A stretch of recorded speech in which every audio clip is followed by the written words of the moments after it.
σας φίλοι μου.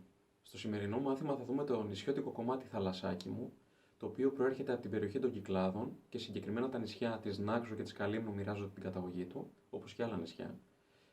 Είναι σε ρε διατονικό μινόρε, νησιώτικο μινόρε, μόνο σι ύφεση έχουμε από τη ρε κλίμακα. Είναι σε ρυθμό 7/8, μετριέται σε 3 και 4 ή εγώ προτιμώ 3 και 2/2. Και πάμε να δούμε ένα-ένα τα τρία κυρίως τμήματα. Το πρώτο τμήμα είναι η εισαγωγή, η οποία είναι διπλή στην αρχή.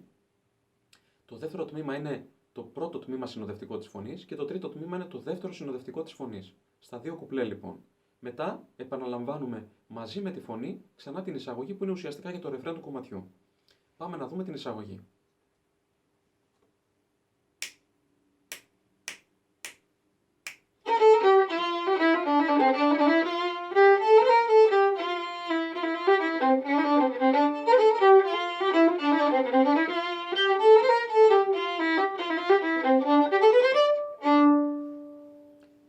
Πάμε αργά-αργά όλες τις νότες.